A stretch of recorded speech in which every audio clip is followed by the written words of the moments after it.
Tim Petri, former member of the House from 1979 until 2015. Do you remember when you first walked into the halls of Congress as a freshman member of the House? I do. I was elected in a special election, so I didn't go through any orientation or anything else. And it was a very tough special election, a close one. So I was basically uh, thrown into the process without any preparation at all, except having been in the state senate. And all I know is that I was elected in a special election, sworn in by Tip O'Neill in April, and I thought, gee, I'll have missed a lot of actions. We're already 4 months into the session.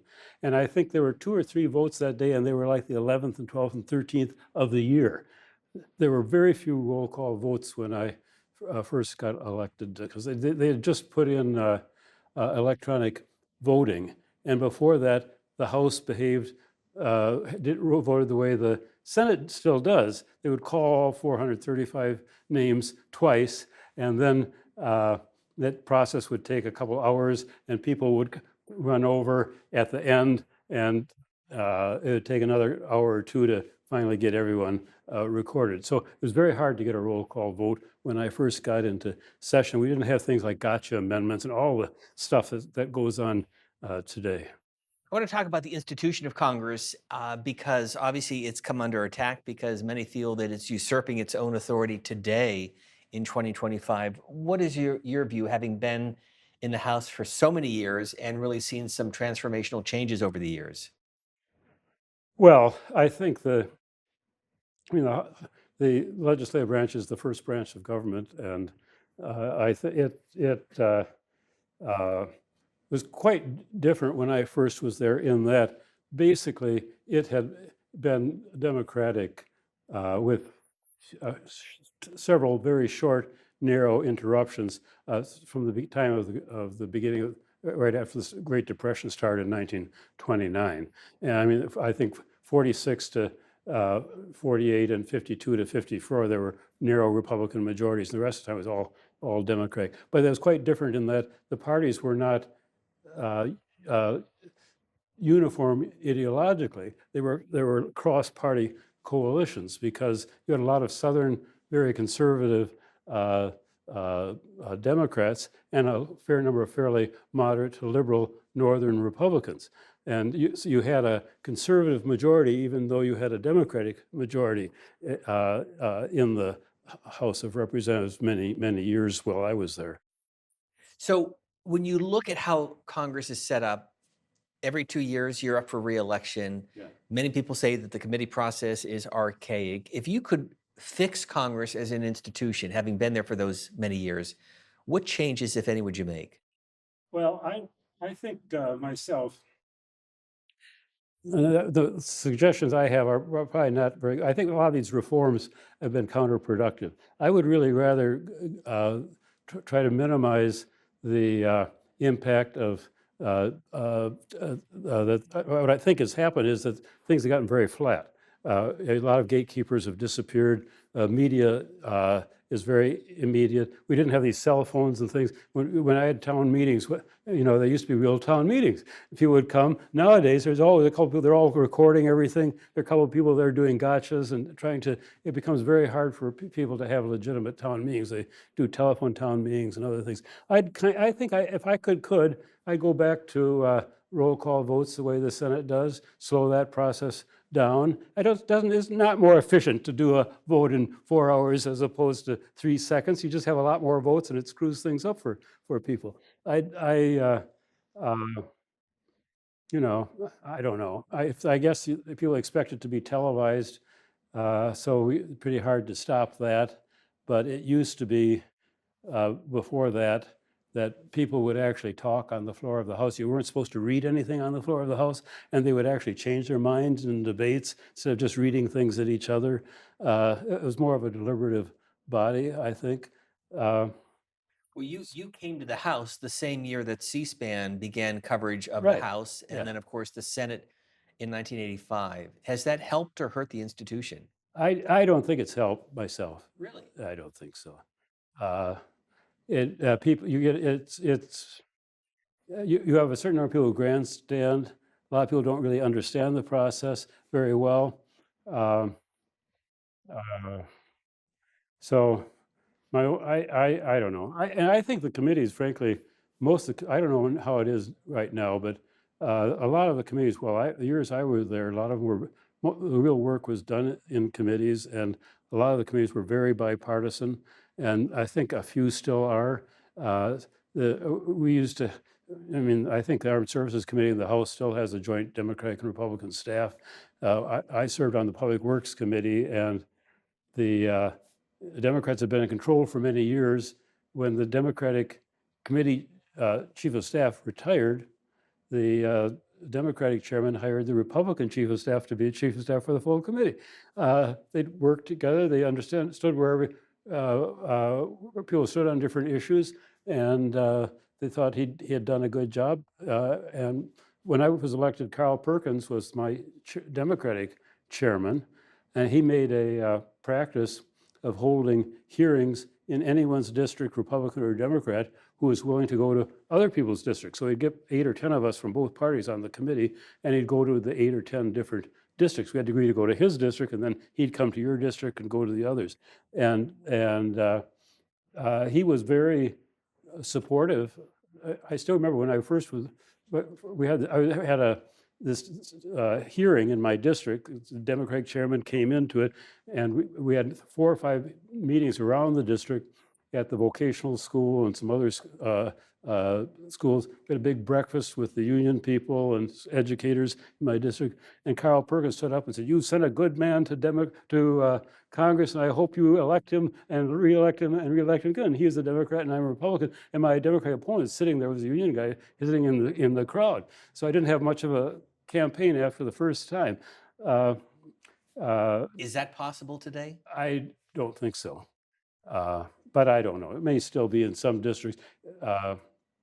In Washington State, when I first was elected, I roomed with Joel Pritchard, who was a congressman from Washington State, a moderate Republican in the Seattle area.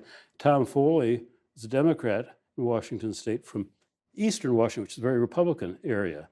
Foley's a Democrat. But in Washington State, people can vote for a Republican for one office and a Democrat for another office, instead of a pure party primary. And so these guys would cross over and support each other in their primaries. And Pritchard would go out and help Foley in Washington State with Republicans out in there. Foley was always very nice to me. He became Speaker of the House. Tip O'Neill was very nice to me. I still remember I was having a problem, and Henry Hyde, who I had gotten to know as Republican, came up to me and said, "Why are you looking so sad on the floor?" And I explained the problem. And he said, "Blood is thicker than politics in this business. Come with me." And he grabbed me by the hand and took me into O'Neill's office and said, "Mr. Speaker, this guy has a problem." And I explained it to him. And he said, "Don't worry, this Congress won't adjourn without your bill being passed. I'll take care of it." And that was done. So it was, people worked together very much across party lines. You disagree on a lot of things, but you also uh, um, agreed and worked together on a lot of things. And of course, in our states, we still certainly, I tried in my state to work very closely with the Democrats in my state, even though we'd opposed each other. We sort of had a rule that after your first re-election, we weren't going to mess with each other because it would make us all look bad.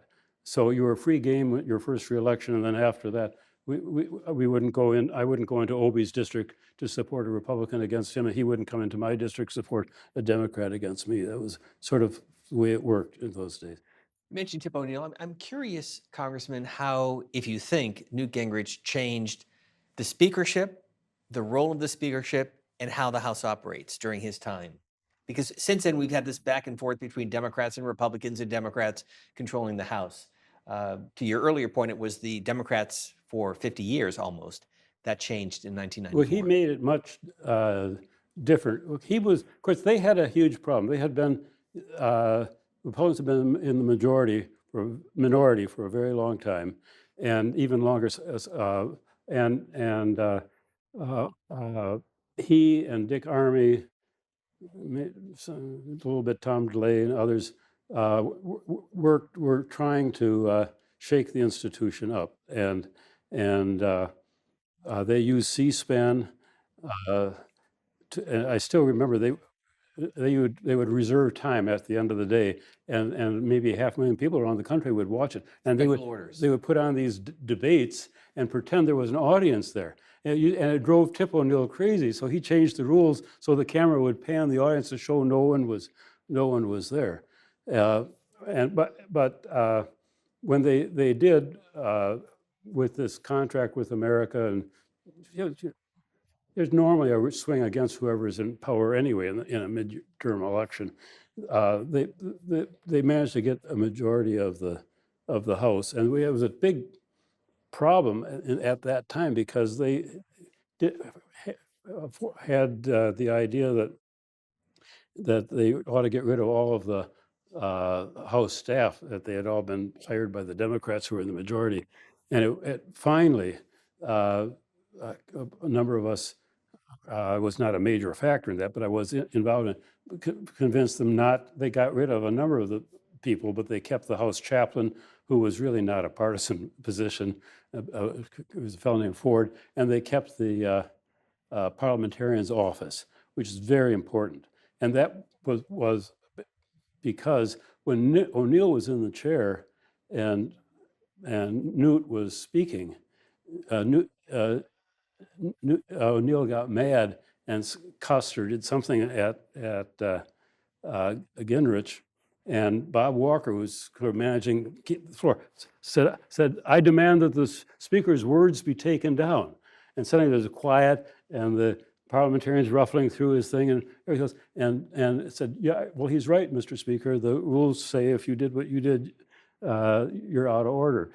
And so O'Neill left the chair and went and someone else came in to be the speaker, and then O'Neill asked Newt to come back. O'Neill apologized to him in the speaker's lobby, and that went on. So Newt did recognize, because of that the job of the parliamentarian was to represent the rules in the House, not the majority in the House. And if the majority didn't like the rules, they're a majority, they can change the rules. But once they adopt the rules, they should abide their rules.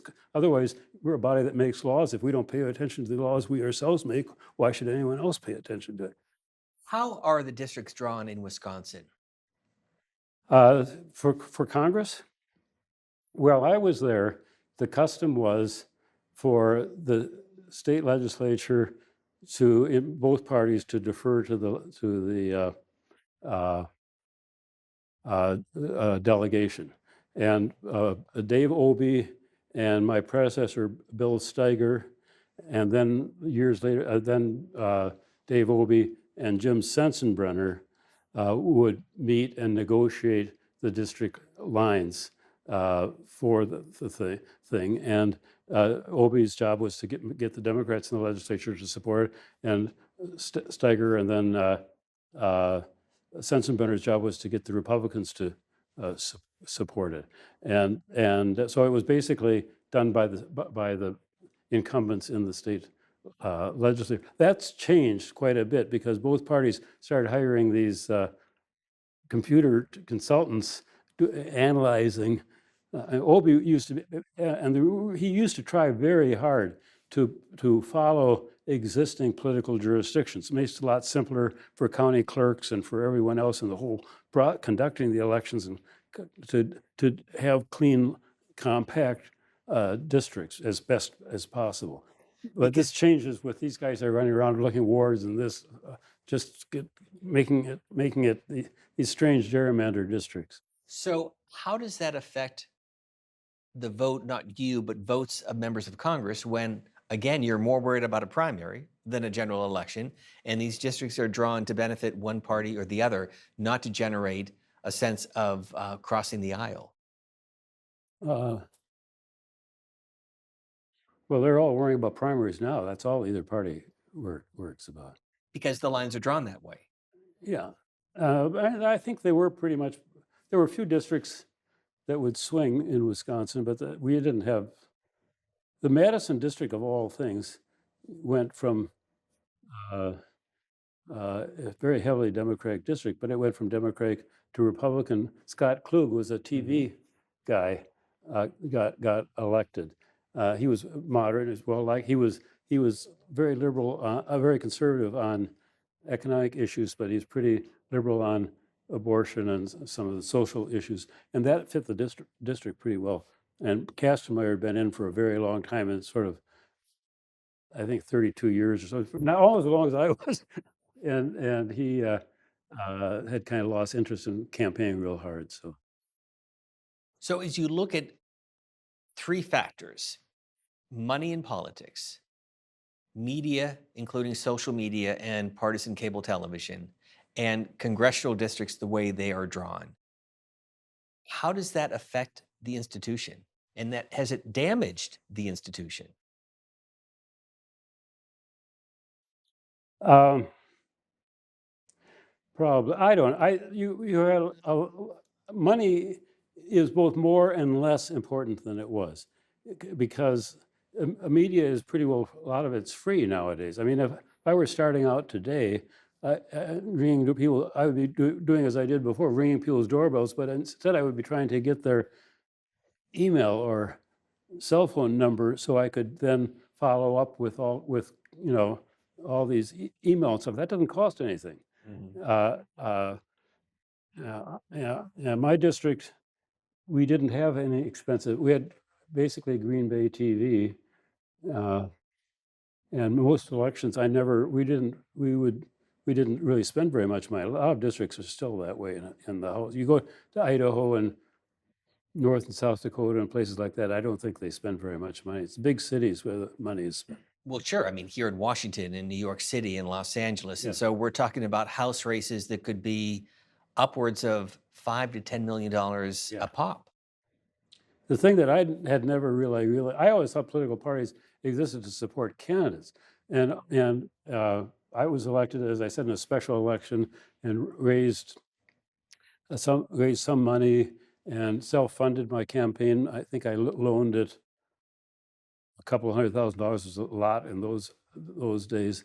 And after that, we have all these campaign rules, so we'd have to keep a campaign office open 24 hours, 24 months a session, because weren't supposed to use our government office.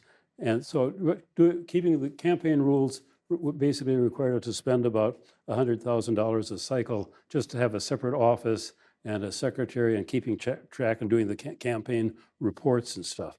And then I had to get your committee assignments and to support that. You're supposed to give money to the party and to the leadership PACs and things.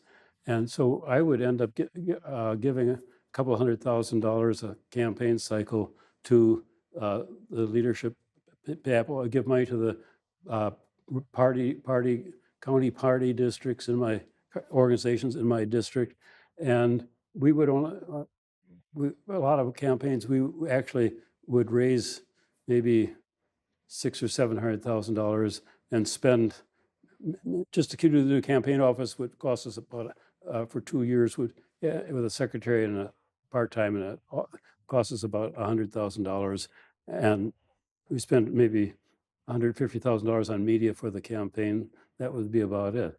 But now you have We Citizens have in United. little towns, you have a lot of small town newspapers and radio stations, and they'd say, well, we carry your weekly column and we put your news releases on the air, so we expect a little something when election time comes around, so I'd have to run ads, which we generally were not very much attack ads. They were saying Tuesday is election day, remember to vote, and things like that. So, But my point is, Citizens United has changed all of that because there's a flood of money, outside interest money, that really affects those who are running for the House, the Senate, and the White House. Good or bad decision? uh, well, they were trying to follow the Constitution, I guess. Uh, but I don't know that it makes that much difference. Maybe it does. Should it be changed? Are there reforms to the system, or is it just going to kind of work its way through? I think it's largely going to have to work its way through. We have a lot fewer gatekeepers now. Media has changed a lot, uh, as you know, and uh, uh,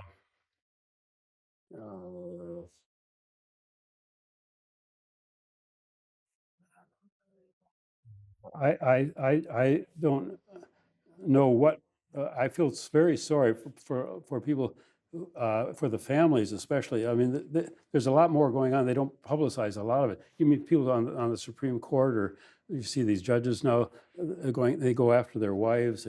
People go after God knows kids. They try to have a blackout as best they can, but all this stuff gets on the web, and people end up. Uh, Being pretty abusive toward family members just because they're in public office of some kind. That's When you were in the House, did you have some tough votes that, again, going back to your earlier point, that you yeah, bucked your party and yeah.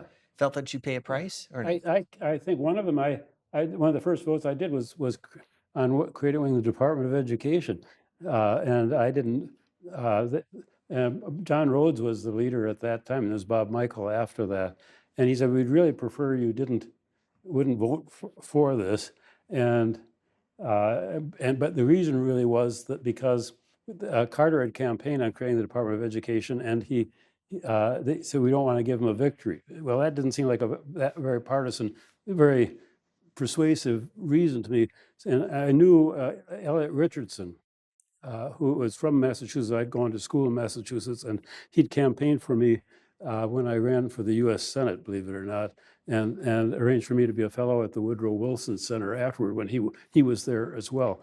And he had been Secretary of Health, Health, Education, and Welfare when education was part of that department. And so I asked him what he thought about it, and he said, well, he said, all it's really doing, creating the Department of Education, is taking what's within HEW and moving it into a separate category. And the fact is that they've had a lot of turmoil in that department. It hasn't been run very well for the last couple of years, and it might be a good thing. And he was a Republican. He thought it was a good thing. He'd been Secretary of HEW, so I voted for it. And it passed I think it was by one vote. I guess that you call that a tough vote. I never had any particular grief about that. I had another one on, the Republicans were making a thing on uh, flag burning. And I mean, how could you disrespect the flag by burning the flag, and so on and so Sure. forth. And a couple of professors from Harvard Law School, one of whom I'd had in law school, came down and met with us and said, this is really a terrible thing. It's not, and sort of explained how the way it worked. And so I ended up voting against the flag burning. It really never got anywhere. It was one of these sort of gotcha things. And the truth is, as best it was explained to me, it's already illegal to burn someone else's flag. I mean, that's their property. The issue is whether you can burn your own flag. And the professors argued, in reality, no one's going to go after someone they don't go after the military people burn their own flags all the time. They have these special ceremonies to get rid of old flags. We do it at my lake in the summer. But if someone does something that you don't like, it increases the chance, if you have a thing on the flag, that someone can run around and go after them, not because of burning the flag, but for other reasons. Or maybe they'll neglect the flag and a mouse will chew on it and they'll go after them because that's showing disrespect for the flag. You have people that wear flag designs, put your flag on your lapel, that's very good. Politicians do it all the time. Put it on the seat of your pants, maybe a hippie does it, they're showing disrespect. This gets very complicated. So I voted against it, and people tried to give me a rough time at a couple of Republican meetings, and I explained it, and they decided I'd thought about it, and no one gave me much trouble about it. They said, we don't agree with you, but you've thought it through, and okay, that's all right. So, And finally, how much time did you spend in your district and with special interest groups versus the time you spent here in Washington as a member, generally speaking? I would go back almost every weekend, not every weekend, but almost every weekend. And I promised when I ran, I would have regular town meetings in every county in the district. I had 14 counties generally. So I'd have 48 or 50 town meetings a year all around the district. And we do 4 or 5 a day in sweeps. I spent a lot of time visiting schools, a lot of time visiting, awful lot of time visiting factories. I had the 6th biggest manufacturing district in the country, even though it's rural Wisconsin, because you can make a lot of money with these farm families. Their kids know how to work. They know how to work. They can't really make a living with 160 acres anymore, but they want to keep the farm in the family. So they'll lease the land out, and the husband and wife will work in factories, and they're very good employees. So I spent a lot of time visiting, just learning how the factories worked. So I'd meet with the chambers of commerce and service groups, Rotary, this and that, on a regular basis. I,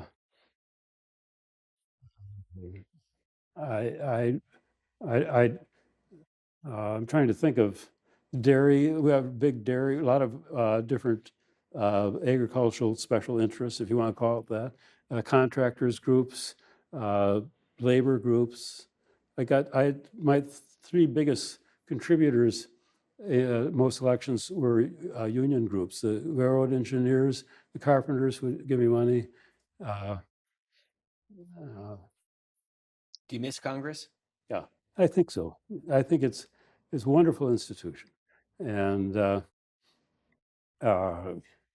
it's never easy. It's never been easy. You can go back. It's always been tough, but it plays a very important function, and I think you need to keep the system a little bit open and flexible so it can adapt, and the House and Congress is part of that process. Thank you very much for your time, your insights. We appreciate it. I don't Great know job. if it's useful, but there you have it. Very much so. Thank you, sir. Yeah.